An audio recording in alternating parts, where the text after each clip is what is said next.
ప్రియులారా, ఈ రోజున మనం బైబిల్ గ్రంథంలో నుండి మన ధ్యానాంశముగా దినవృత్తాంతములు 2వ గ్రంథము 6వ అధ్యాయము 14వ వచనాన్ని మనం ధ్యానించినట్లయితే ఇక్కడ రాయబడి ఉన్నది. యెహోవా ఇజ్రాయేలీయుల దేవా, హృదయపూర్వకముగా నిన్ను అనుసరించు నీ భక్తులకు నిబంధనను నెరవేర్చుచు కృపను చూపుచూ నుండు నీ వంటి దేవుడు ఆకాశమందైనను భూమి అందైనను లేడు అని రాయబడి ఉన్నది. చూడండి ప్రియులారా, ఇక్కడ మనం ధ్యానించినట్లయితే భక్తుడు మాట్లాడుతూ ఉన్నాడు. మనము హృదయపూర్వకముగా దేవుణ్ణి అనుసరించే వారంగా ఉన్నట్లయితే, బైబిల్ గ్రంథంలో మనం కొంతమంది జీవితాలను కనుక ఆలోచన చేసినట్లయితే, ఉదాహరణకు ఆసా భక్తుడు రాజులు మొదటి గ్రంథము 15వ అధ్యాయము 14వ వచనంలో రాయబడి ఉంటుంది. ఆసా భక్తుడు అంట ఆయన జీవించిన కాలం అంతా కూడా హృదయపూర్వకముగా దేవుణ్ణి అనుసరించినట్లుగా రాయబడినది. రెండో వ్యక్తి హిజ్కియా రాజు. ఆయన గురించి రాయబడినటువంటి మాటలు దినవృత్తాంతములు 2వ గ్రంథము 31వ అధ్యాయము 21వ వచనంలో మనం ధ్యానించినట్లయితే, ఆయన హృదయపూర్వకముగా ప్రతి పనిని పూనుకొని దాన్ని జరిగించినట్లుగా హిజ్కియా రాజు యొక్క జీవితం గురించి దేవాది దేవుడు సాక్ష్యం ఇస్తూ ఉన్నాడు. మరికొంతమంది ఉంటారండి, అంటే హృదయపూర్వకంగా దేవునికి లోబడేవారు, దేవుణ్ణి అనుసరించేవారు, దేవుని పనులను చేసేవారు మనకు బైబిల్ గ్రంథంలో కొంతమంది కనిపిస్తూ ఉంటారు. అదేవిధంగా మరికొంతమందిని మనం గమనించినట్లయితే యెషయా గ్రంథం 32వ అధ్యాయం 6వ వచనంలో రాయబడి ఉంటుంది. కొంతమంది అంట హృదయపూర్వకంగా పాపము చేస్తారంట, మరికొంతమంది ఏమో హృదయపూర్వకముగా దుష్కార్యములు జరిగిస్తూ ఉన్నట్లుగా బైబిల్ గ్రంథంలో దేవుడు తెలియపరుస్తూ ఉంటాడు. అయితే ఈ రోజున మనము హృదయపూర్వకంగా దేవుణ్ణి అనుసరిస్తూ, హృదయపూర్వకంగా దేవుణ్ణి సేవిస్తూ, హృదయపూర్వకంగా దేవుణ్ణి ఆరాధించే వారంగా మనం ఉన్నట్లయితే, ప్రభువు మాట్లాడుతూ ఉన్నాడు. హృదయపూర్వకంగా దేవుణ్ణి అనుసరించేటువంటి భక్తులనంట ఆయన విడిచిపెట్టడంట. ఆయన వారికి చేసినటువంటి నిబంధనను నెరవేరుస్తూ వారి ఎడల కృప చూపించే దేవుడుగా ఉంటాడంట. దేవుని నామానికి స్తోత్రం, హల్లెలూయా. చూడండి, బైబిల్ గ్రంథంలో మనం జాగ్రత్తగా గమనించినట్లయితే హృదయపూర్వకముగా అనే మాట బైబిల్ గ్రంథంలో 18 సార్లు దేవుడు ప్రస్తావించినట్లుగా మనకు కనిపిస్తూ ఉంటుంది. ఈ రోజున మన ధ్యానాంశం కూడా అదే. మనము హృదయపూర్వకముగా చేయాల్సినటువంటి పనులేమిటి? ఒక 6-7 పనులను త్వరగా మనం ధ్యానించి మన అంశాన్ని మనం ముగించుకుందాం ప్రియులారా. చూడండి, మొట్టమొదటిగా మనము హృదయపూర్వకంగా చేయాల్సినటువంటి పని ఏమిటి అంటే, సామెతలు గ్రంథం 3వ అధ్యాయం 1వ వచనంలో రాయబడి ఉంటుంది. ఆ మాటను మనం ధ్యానించినట్లయితే అక్కడ రాయబడి ఉన్నది, నా కుమారుడా నా ఉపదేశమును మరవకుము, నా ఆజ్ఞలను హృదయపూర్వకముగా గైకొనుము అని రాయబడి ఉన్నది. ఇక్కడ మనం ధ్యానించినట్లయితే దేవాది దేవుడు భక్తుని ద్వారా తెలియపరుస్తూ ఉన్నాడు. చూడండి, హృదయపూర్వకంగా దేవుని మాటలకు మనం లోబడే వారంగా ఉండాలంట. ఈ రోజున చాలామంది జీవితాలను కనుక మనం ఆలోచన చేసినట్లయితే మనుషులు చెప్పేటువంటి మాటలకేమో లోబడుతూ ఉంటారు, పనికి మాలిన విషయాలు చెబితే వాటికి లోబడుతూ ఉంటారు. ఉదాహరణకి పనికి మాలిన విషయాలు అని చెప్పడానికి గల కారణం ఏంటిది అంటే, ఒక అతను అరటిపండునిచ్చి ఇది తింటే మీకు సంతానాన్ని దేవుడు అనుగ్రహిస్తాడు అంటే అరటి పండ్ల వెంట పరిగెడుతూ ఉన్నారు. మరికొంతమంది ఏమో యాపిల్స్ ఇస్తూ ఉంటే వాటి వెంట పరిగెడుతూ ఉన్నారు. దానికి మళ్ళీ రకరకాల పనులు చేపిస్తూ ఉన్నారు. 7 సార్లు కొరుక్కొని అక్కడ తినాలంట, మిగిలింది ఇంటికి తీసుకొని వెళ్ళి తన భార్యకి ఇవ్వాలంట, లేదంటే ఇంకో పండు ఉంటే తన భార్యకి ఇచ్చి ఈ సగం మళ్ళీ ఇంటి దగ్గర తినాలంట. ఈడ 7 సార్లు మాత్రమే కొరకాలంట ఆ పండును. ఇలాంటి పనికి మాలిన విషయాలు ఎంతోమంది దేవుని పేరట, ఇలాంటివే కాకుండా ఆయిల్స్ కొనుక్కోండి అని చెప్పేసి, కర్చీఫ్స్ కొనుక్కోండి అని చెప్పేసి, లేదంటే రకరకాల వాటిని దేవుని పేరట వ్యాపారముగా మార్చుకొని జీవిస్తూ ఉంటే, స్వార్థపూరితమైనటువంటి విషయాలను తెలియపరుస్తూ ఉంటే గ్రుడ్డిగా విశ్వాసులు వాటిని ఫాలో అవుతూ ఉన్నారు. ఈ మధ్యకాలంలో ఓ సేవకుడు చెప్పినటువంటి మాట, ఆయనతో కలిసి భోజనం చేయాలంటేనంట ఒక ప్రోగ్రామ్ని స్పాన్సర్ చేయాలంట. ఇంతకుముందు ఇంకో సేవకుడు కూడా చెప్పినాడు. ఆయన చెప్పినటువంటి మాట ఏంటిది అంటే, ఆయనను కలిసి ప్రార్థన చేయించుకోవాలంటే ఒక ప్రోగ్రామ్ని స్పాన్సర్ చేయాలంట. చూడండి, ఇలాంటి పిచ్చి పిచ్చి మాటలు చెబుతూ ఉంటే వాటిని ఫాలో అవుతూ ఉన్నారు, వాటికి లోబడుతూ ఉన్నారు, వాటికి విలువిస్తూ ఉన్నారు. అయితే ఈ రోజున మనము హృదయపూర్వకంగా లోబడాల్సింది, హృదయపూర్వకంగా పాటించాల్సింది ఏమిటి అంటే బైబిల్ గ్రంథంలో రాయబడినటువంటి మాటలండి. ఇంతకీ బైబిల్ గ్రంథంలో దేవుడు నా కోసం ఏమి రాయించాడు, నేను ఆరాధిస్తున్నటువంటి దేవుడు ఎలాంటి స్వభావములు కలిగినటువంటి దేవుడు నా నుండి ఏమి ఆశిస్తూ ఉన్నాడు అని చెప్పేసి వాక్యాన్ని మనం ధ్యానించే వారంగా ఉన్నామా? దేవుని గురించినటువంటి విషయాలను ప్రతిరోజు మనం తెలుసుకునే వారంగా ఉన్నామా? లేదంటే గ్రుడ్డిగా మనుషులు చెప్పేదాన్నే ఫాలో అవుతూ ఉన్నామా? మార్క్స్ సువార్త 4వ అధ్యాయం 24వ వచనంలో రాయబడి ఉంటుంది, మీరేమి వినుచున్నారో జాగ్రత్తగా చూసుకోమన్నాడు దేవుడు. అయ్యా, పలానా సేవకుడు చెప్పినటువంటి మాటలు నేను లోబడినా, ఆ మాటలకు నేను కట్టుబడి జీవించిన అంటే దేవుడు ఊరుకోడండి. దేవుడు ఖచ్చితంగా చెబుతూ ఉన్నాడు, మీరు వింటున్నటువంటి మాటలు ఎలాంటివో, అది దయ్యముల బోధన, బిలాము బోధన, మనుషులు స్వార్థముతో చెప్పేటువంటి బోధన, లేదంటే కల్పన కథలకు సంబంధించినటువంటి విషయాలు అనేది మనము జాగ్రత్తగా చూసుకోవాలా. మనం వినే విషయంలో కూడా జాగ్రత్త పడాలా. కానీ చాలామందిలో ఇలాంటి జాగ్రత్తలు లేవు. ఒక మాటలో చెప్పాలంటే ఈ రోజున సేవకులకు ఇస్తున్నటువంటి విలువ దేవునికి ఇవ్వలేకపోతూ ఉన్నారు. సేవకుని మాటలకు చూపిస్తున్నటువంటి విధేయత దేవుని మాటలకు చూపించలేకపోతూ ఉన్నారు. నేను ఒక సందర్భంలో కరీంనగర్లో ఒక 2-3 బ్రదర్స్ సిస్టర్స్ బ్యాప్తిస్మం తీసుకుంటా అని చెప్పినప్పుడు సండే చర్చ్ అయిపోయిన తర్వాత ఆ కరీంనగర్ డ్యామ్ పక్కనే మన చర్చ్ ఉంటుండే అప్పుడు. కాబట్టి ఆ డ్యామ్లోనే బ్యాప్తిస్మం ఇవ్వడానికి వెళ్ళేసి బ్యాప్తిస్మ కార్యక్రమం మొత్తం పూర్తి చేసుకొని రిటర్న్ వస్తూ ఉన్నప్పుడు నేను చేసినటువంటి ఒక చిన్న పని ఏంటిది అంటే, కింద ఒక రాయి కనిపిస్తే ఆ రాయి పట్టుకొని నా పాకెట్లోనే కొబ్బరి నూనె డబ్బా ఉంటే ఆ డబ్బాలో నుండి కొంచెం నూనె దాని మీద పోసి ఆ రాయిని ఆ నీళ్ళల్లో వేసేసిన. ఏదో టైంపాస్ కోసం చేసిన పని అది దేవుడు చెప్పినటువంటి పని కాదు. ఆ విధంగా చేయాలని బైబిల్ గ్రంథంలో ఎక్కర్లేదు. రాయి ఎంత దూరం వెళ్తుందో చూద్దామని చెప్పేసి అందులోనికి విసిరినప్పుడు నా వెనుక వస్తున్నటువంటి విశ్వాసులు అందరూ చేసినటువంటి పని ఏంటిది అంటే తలా ఒక రాయి తీసుకున్నారు. వాళ్ళందరూ వాళ్ళ దగ్గర కొబ్బరి నూనె ఉంటే దాన్ని కొంచెం కొంచెం పోసినారు. వాళ్ళందరూ కూడా రాళ్లను ఆ డ్యాంలోనికి విసిరేసినారు. నేను అడిగాను, అమ్మ మీరు ఎందుకు విసురుతున్నారు బ్రదర్స్ అని చెప్పేసి అడిగినప్పుడు వాళ్ళు చెప్పినటువంటి మాట ఏంటిది అంటే, మీరు వేసినందుకే మేము వేసినామంటున్నారు. అంటే ఎందుకు వేశారో కూడా తెలియదు వాళ్ళకి. నేనేమో టైంపాస్ కోసం వేసినాను, వాళ్ళేమో నన్ను చూసి అది దేవుని పని అనుకున్నట్టుగా ఫాలో అయిపోయినారు. అదే వాక్యాన్ని చెబితే అంత పర్ఫెక్ట్గా ఫాలో అవుతారంటే అవ్వరు, అంత విధేయత చూపిస్తారా అంటే చూపించరు. చూడండి, అయితే ఇక్కడ మనం జాగ్రత్తగా ఆలోచన చేసినట్లయితే ఇలాంటి పిచ్చి పిచ్చి పనులైతే చేస్తూ ఉన్నారు. లేదంటే సేవకుడు చెప్పేటువంటి మాటలకేమో విలువిస్తూ ఉన్నారు. కానీ సజీవుడైనటువంటి దేవుడు నీ నుండి ఆశిస్తూ కొన్ని విషయాలను తెలియపరుస్తూ ఉన్నప్పుడు, నీ బ్రతుకును మార్చుకోమని తన వాక్యము ద్వారా నిన్ను హెచ్చరిస్తూ ఉన్నప్పుడు, ఆయన గద్దింపునకు లోబడమని నిన్ను పిలుస్తూ ఉన్నప్పుడు, నిన్ను పరలోకానికి సిద్ధపరచాలని చెప్పేసి దేవుడు ఆశపడుతూ ఉన్నప్పుడు చాలామంది ప్రజలు దేవుని మాటలకు లోబడలేకపోతూ ఉన్నారు. అయితే ఈ రోజున మనం చేయాల్సినటువంటి మొట్టమొదటి పని ఏంటిది అంటే హృదయపూర్వకముగా దేవుని మాటలకు లోబడే వారంగా ఉండాలంట. మరి రోజున మనం లోబడుతూ ఉన్నామా? దేవుని మీదనే తిరగబడుతూ ఉన్నామా?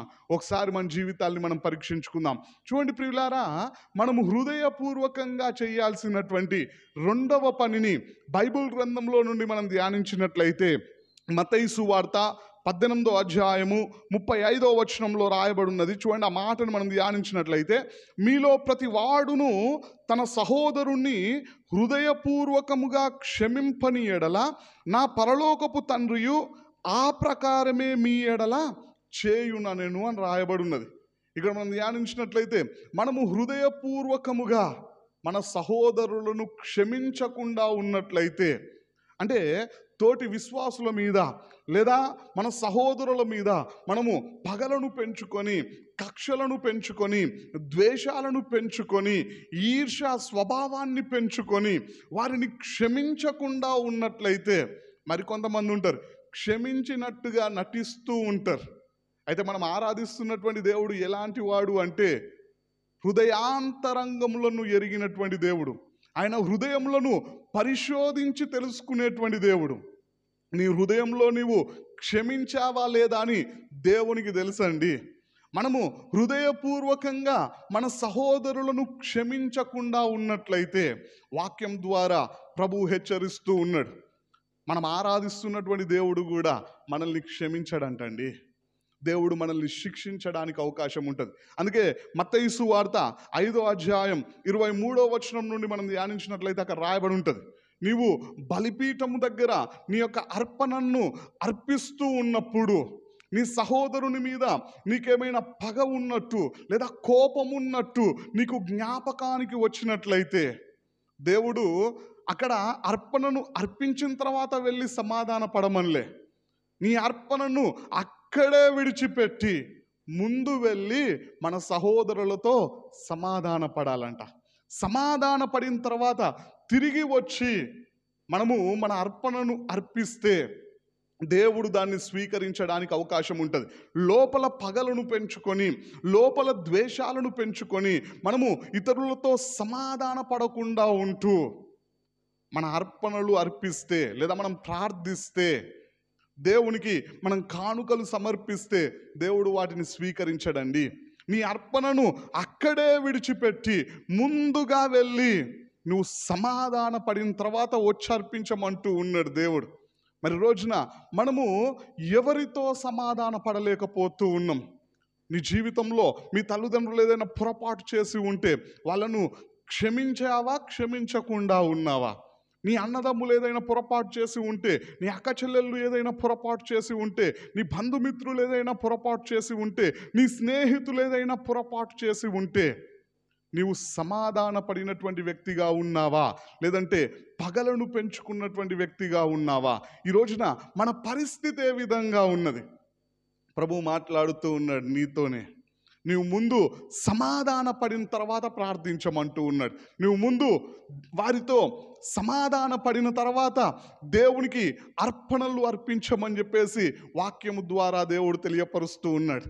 ఈ వాక్యం వింటున్నటువంటి మనలో ఎవరైనా సమాధాన పడకుండా ఉన్నట్లయితే ఈ వాక్యం పూర్తవ్వగానే ఫస్ట్ చేయాల్సినటువంటి పని ఏంటిది అంటే మనం ఎవరి మీద కోపంతో ఉన్నామో వారితో సమాధాన పడాలి అని చెప్పేసి దేవాది దేవుడు తెలియపరుస్తూ ఉన్నాడు. మరి రోజున మన జీవితం ఏ విధంగా ఉన్నది?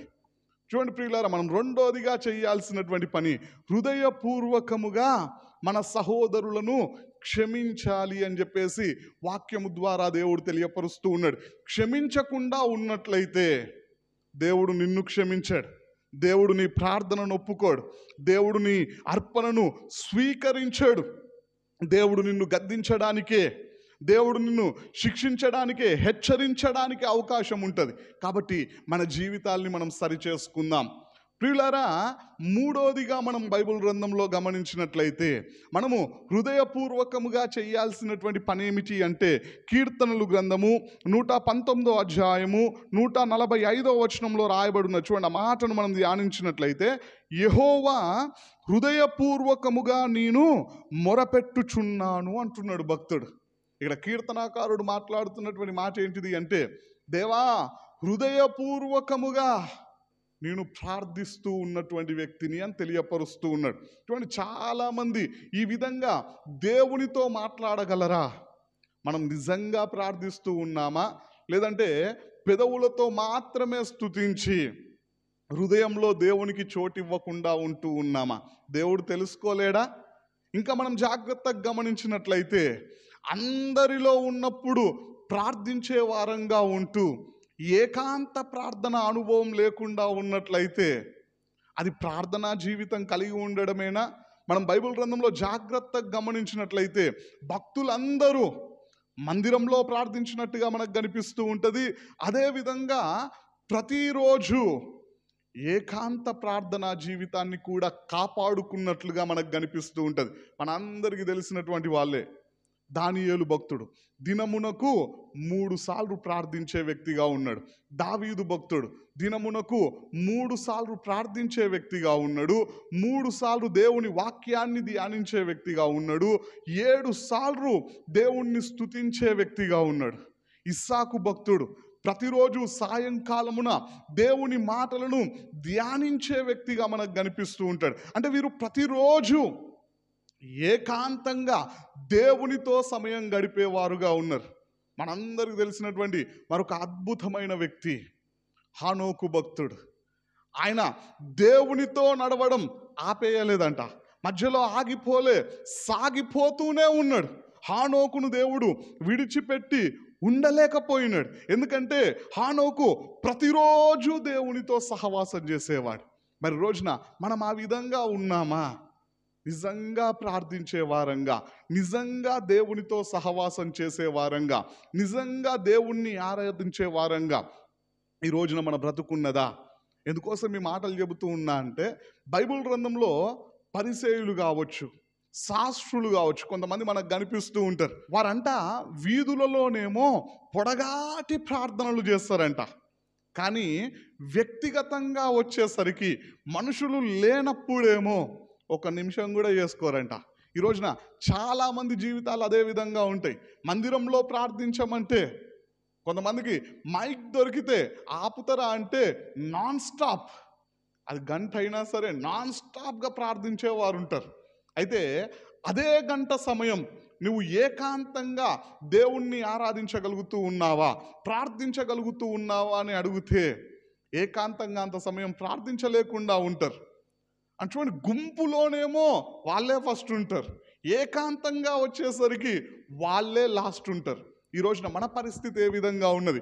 కీర్తనాకారుడు మాట్లాడుతున్నటువంటి మాట, దేవా నేను హృదయపూర్వకంగా నిజంగా నీకు ప్రార్థన చేస్తూ ఉన్నా.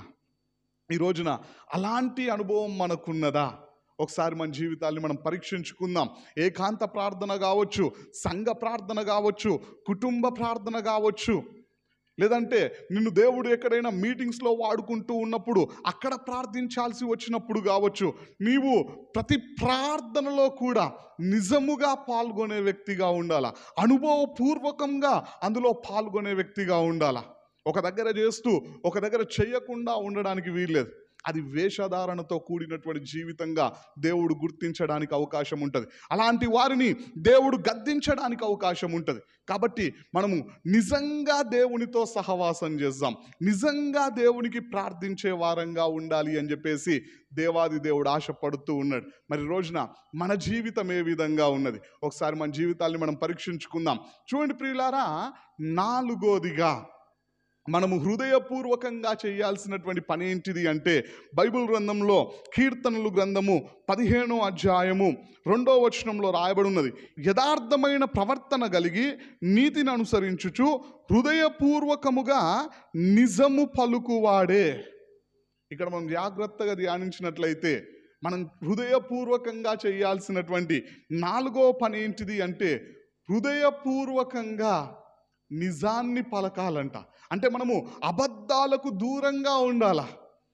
ఎవరు ఈ లక్షణం కలిగి జీవిస్తారు అంటే, మొదటి వచనంలో రాయబడి ఉన్నది, యెహోవా నీ గుడారములో అతిథిగా ఉండదగిన వాడెవడు, నీ పరిశుద్ధ పర్వతము మీద నివసింపదగిన వాడెవడు అని చెప్పేసి భక్తుడు ప్రశ్నిస్తూ ఉన్నాడు.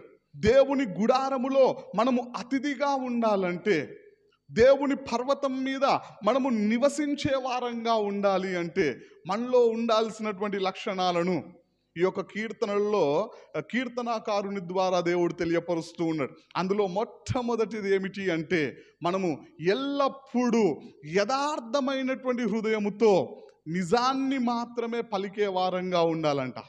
ఎందుకోసమని మనం జాగ్రత్తగా ఆలోచన చేసినట్లయితే, మనం ఆరాధిస్తున్నటువంటి దేవుడు సత్యదేవుడు అని రాయబడి ఉన్నది. ఆయనలో అబద్ధానికి చోటు లేదు, ఆయన అబద్ధమాడ నేరని దేవుడు అని చెప్పేసి వాక్యంలో రాయబడి ఉన్నది. అందుకోసమే ఆయన పిల్లలమైనటువంటి మనందరం కూడా అబద్ధమాడకూడదు అనేటువంటి ఆజ్ఞను దేవుడు మనకు అందించినట్టుగా బైబిల్ గ్రంథంలో మనకు కనిపిస్తూ ఉంటుంది. 3వదిగా మనం ఆలోచన చేసినట్లయితే, వాక్యంలో రాయబడినటువంటి ఓ భయంకరమైనటువంటి మాట ఏంటిది అంటే, అబద్ధములాడే పెదాలంటే దేవునికంట అసహ్యమంట. మనం అబద్ధాలు ఆడుతూ ఉన్నట్లయితే మన పెదాలను దేవుడు అసహ్యించుకుంటూ ఉన్నాడు. నువ్వు ఆ పెదాలతోనే, ఆ నోటితోనే ప్రార్థన చేస్తే ఆ ప్రార్థన దేవుడు అంగీకరిస్తాడా? ఆ ప్రార్థనకు దేవుడు జవాబునిస్తాడా? ఒకసారి ఆలోచించండి. నాలుగోదిగా మనం ఆలోచన చేసినట్లయితే, అబద్ధాలాడే వారందరూ కూడా అపవాది పిల్లలు అని చెప్పేసి రాయబడినట్టుగా యోహాను సువార్తలో మనకు కనిపిస్తూ ఉంటుంది. ప్రకటనా గ్రంథం 21వ అధ్యాయం 8వ వచనంలో మనం ధ్యానించినట్లయితే, అబద్ధికులందరినీ దేవుడు నరకంలో పడేస్తాడంట. వారికి పరలోకంలో కూడా చోటు లేదు. ఈ రోజున మన జీవితం ఏ విధంగా ఉన్నది చూడండి ప్రియులారా.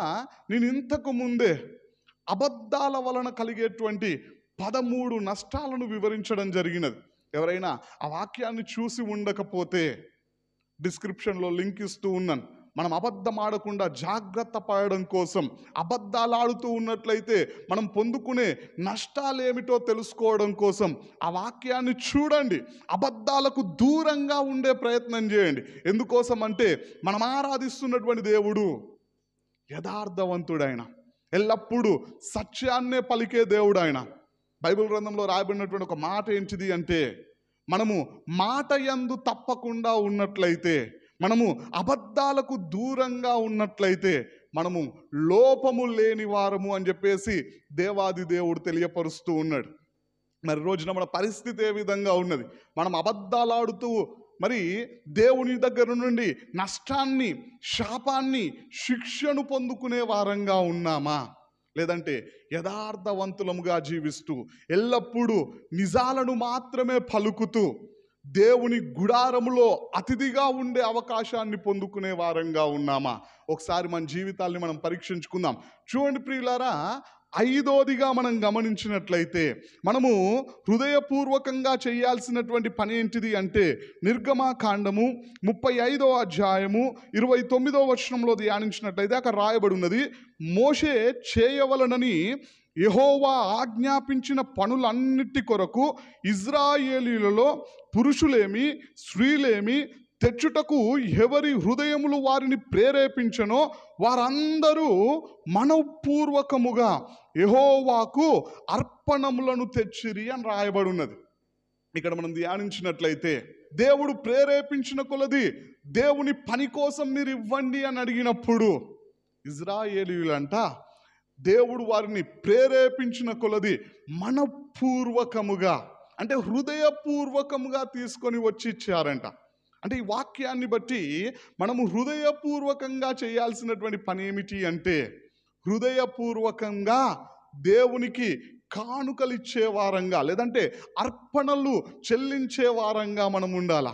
మనం దేవునికి ఇవ్వాల్సి వచ్చినప్పుడు హృదయపూర్వకంగా ఇచ్చే వారంగా ఉండాలి అని చెప్పేసి దేవాది దేవుడు వాక్యం ద్వారా తెలియపరుస్తూ ఉన్నాడు. మనం బైబిల్ గ్రంథంలో జాగ్రత్తగా గమనించినట్లయితే భక్తులందరూ కూడా దశంభాగం కావచ్చు, కానుకలు కావచ్చు, అర్పణలు కావచ్చు, బలులు కావచ్చు, ఏది ఇచ్చినా ఏ విధంగా ఇచ్చారంటే హృదయపూర్వకంగా ఇచ్చారంట.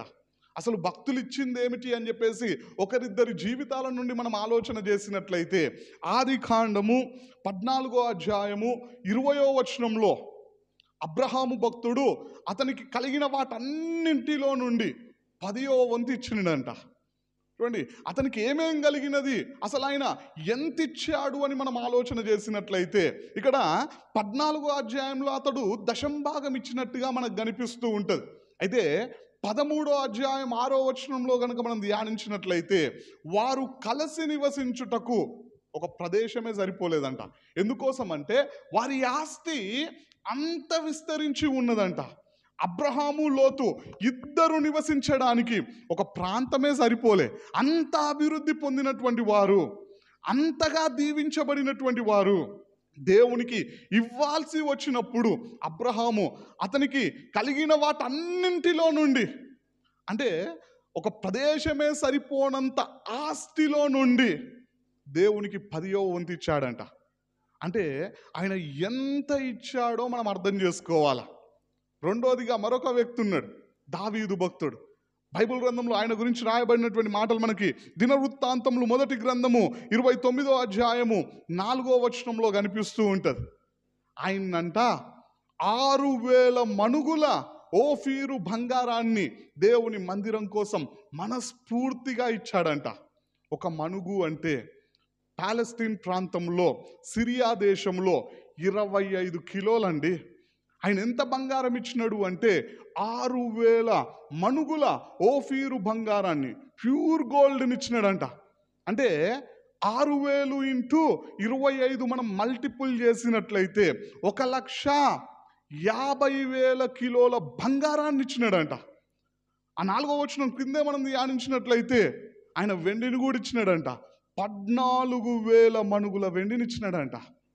అంటే 14,000 ఇంటూ 25 కనుక మనం మల్టిపుల్ చేసినట్లయితే 3,50,000 కిలోల వెండిని దేవుని మందిరం కోసం మనస్ఫూర్తిగా ఇచ్చినాడంట.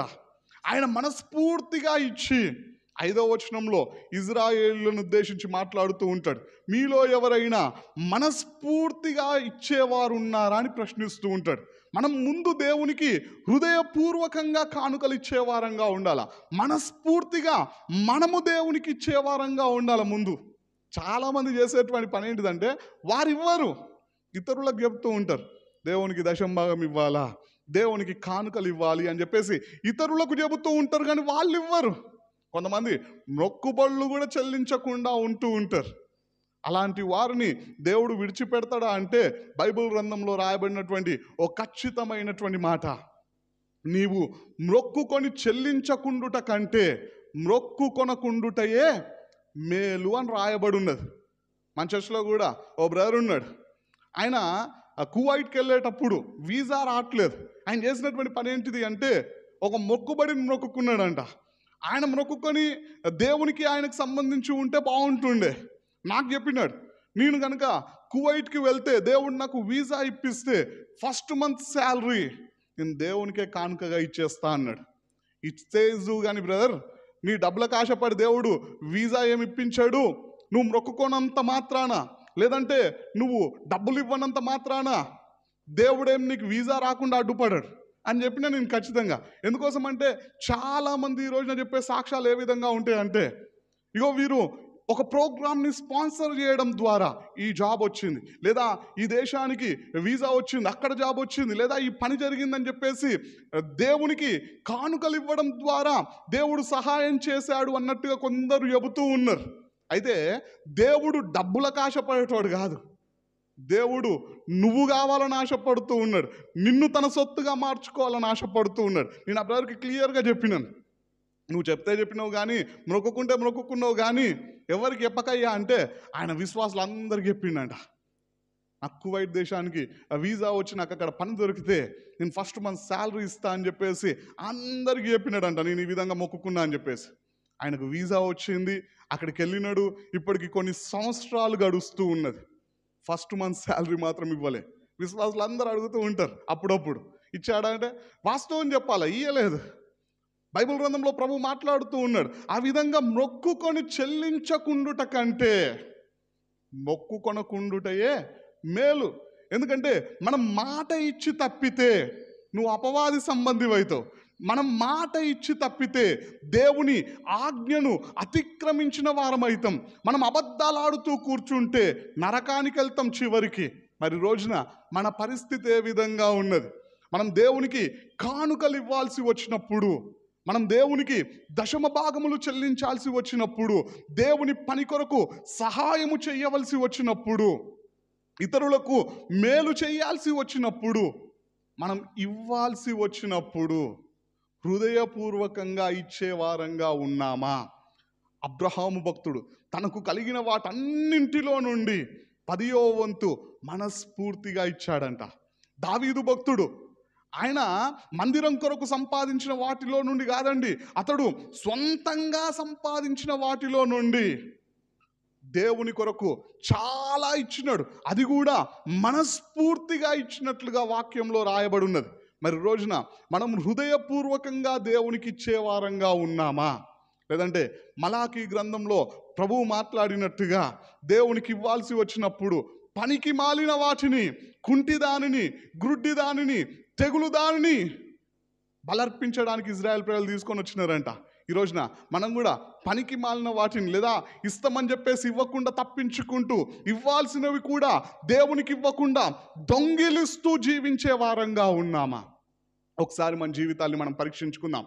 ప్రభువు కోరుకుంటున్నటువంటి 5వ విషయం, మనము దేవునికి ఇవ్వాల్సి వచ్చినప్పుడు హృదయపూర్వకంగా ఇవ్వాలి అని ప్రభు వాక్యం ద్వారా తెలియపరుస్తూ ఉన్నాడు. మరి రోజున మన జీవితం ఏ విధంగా ఉన్నది? ఒకసారి మన జీవితాన్ని మనం పరీక్షించుకుందాం. చూడండి ప్రియులారా, 6వదిగా మనము హృదయపూర్వకంగా చేయాల్సినటువంటి పని ఏంటిది అంటే, పేతురు రాసినటువంటి మొదటి పత్రిక 1వ అధ్యాయము 22వ వచనాన్ని మనం ధ్యానించినట్లయితే అక్కడ రాయబడిన చూడండి, మీరు క్షయబీజము నుండి కాక శాశ్వతమగు జీవము గల దేవుని వాక్యమూలముగా అక్షయ బీజము నుండి పుట్టింపబడిన వారు గనక నిష్కపటమైన సహోదర ప్రేమ కలుగునట్లు మీరు సత్యమునకు విధేయులౌట చేత మీ మనస్సులను పవిత్రపరచుకొనిన వారై ఉండి ఒకనినొకడు హృదయపూర్వకముగాను మిక్కటముగాను ప్రేమించుడి అని రాయబడి ఉన్నది.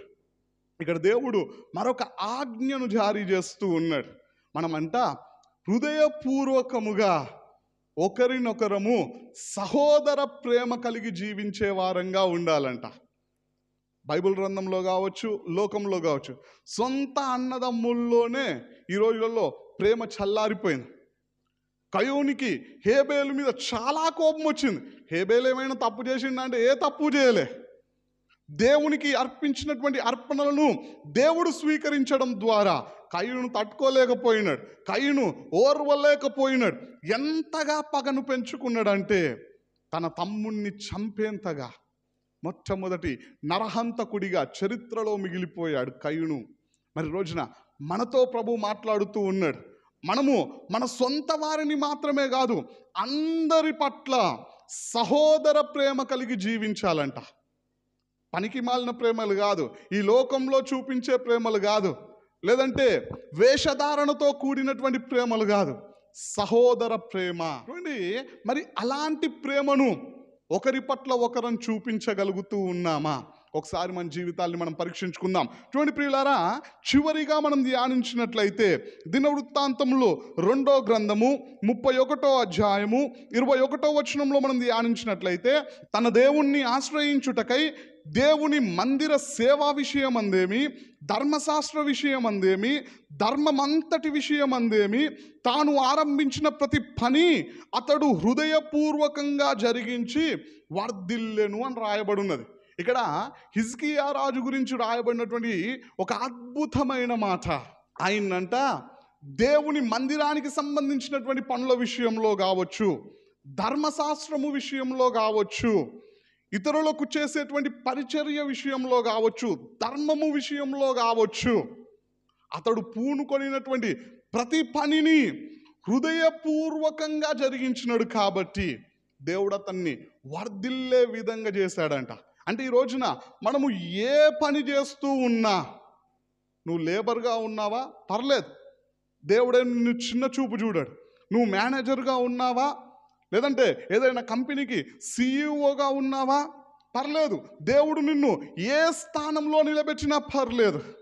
నువ్వు హౌస్ కీపర్ పని చేస్తున్నా పర్లేదు, రోడ్లుకే పని చేస్తున్నా పర్లేదు, అంట్లు దోమే పని చేస్తున్నా పర్లేదు, బట్టలు ఉతికే పని చేస్తున్నా పర్లేదు, ఓన్గా బిజినెస్ చేస్తున్నా పర్లేదు, నువ్వు చేసే ప్రతి పనిలో నువ్వు నమ్మకత్వాన్ని చూపించాలంట, నమ్మకంగా పనిని చెయ్యాలంట.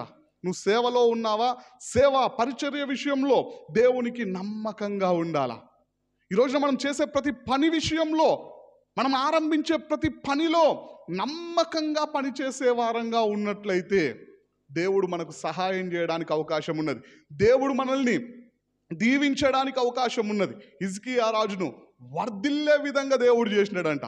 ఎందుకోసం అంటే ఆయన పూనుకొనిన ప్రతి పని విషయంలో నమ్మకంగా పనిని పూర్తి చేసినాడంట. ఈరోజు చాలామంది పనులు ప్రారంభిస్తారు కానీ దాన్ని పూర్తి చేయకుండా ఉంటూ ఉంటారు. అందుకే భక్తుని ద్వారా దేవుడు తెలియపరుస్తూ ఉంటాడు, కార్య ఆరంభము కంటే కార్య అంతమే మేలు. ప్రారంభించే వాళ్ళు ఎంతోమంది ఉన్నారు, నమ్మకంగా దాన్ని పూర్తి చేసే వాళ్ళు కొంతమందే ఉన్నారు. ఆ కొందరిలో ఈ రోజున నీవు ఉన్నావా? మన పరిస్థితి ఏ విధంగా ఉన్నది? ఒకసారి మన జీవితాన్ని మనం పరీక్షించుకుందాం. దేవుడు ఈ పనులన్నింటినీ హృదయపూర్వకంగా చేయమంటూ ఉన్నాడు. మరి హృదయపూర్వకంగా ఈ పనులు చేసే వారంగా మనం ఉన్నామా? మొట్టమొదటిగా హృదయపూర్వకంగా దేవునికి లోబడమంటూ ఉన్నాడు. రెండోదిగా హృదయపూర్వకంగా ఇతరులను క్షమించమంటూ ఉన్నాడు. మూడోదిగా హృదయపూర్వకంగా దేవునికి మొరపెట్టమంటూ ఉన్నాడు. నాలుగోదిగా హృదయపూర్వకంగా నిజాన్ని మాత్రమే పలకాలి అని దేవుడు తెలియపరుస్తూ ఉన్నాడు. ఐదోదిగా హృదయపూర్వకముగా అర్పణలు అర్పించాలి అని చెప్పేసి దేవుడు తెలియపరుస్తూ ఉన్నాడు. ఆరోదిగా హృదయపూర్వకముగా ఒకరి ఎడల ఒకరు సహోదర ప్రేమను కలిగి జీవించమంటూ ఉన్నాడు. ఇక చివరిగా ఏడోదిగా హృదయపూర్వకముగా మనము ఏ పని చేస్తూ ఉన్నా, ఏ పనిని ప్రారంభిస్తూ ఉన్నా అందులో నమ్మకమైన వారంగా ఉంటూ ఆ పనిని పూర్తి చెయ్యాలి అని దేవుడు ఆశపడుతూ ఉన్నాడు. ఈ పనులన్నింటినీ హృదయపూర్వకంగా మనం చేస్తూ ఉన్నట్లయితే దేవుడు మనల్ని దీవించడానికి, దేవుడు మన పట్ల కృప చూపించడానికి, తన నిబంధనను మన పట్ల నెరవేర్చడానికి, ఆయన రాకడకు మనలను సిద్ధపరచడానికి సిద్ధంగా ఉన్నాడు. కాబట్టి ఈ పనులను హృదయపూర్వకంగా జరిగిద్దాం. దేవుని రాకడకు మనం అందరం సిద్ధపడదాం. ఈ కొద్ది వాక్యాన్ని దేవుడు దీవించునుగాక. ఆమేన్.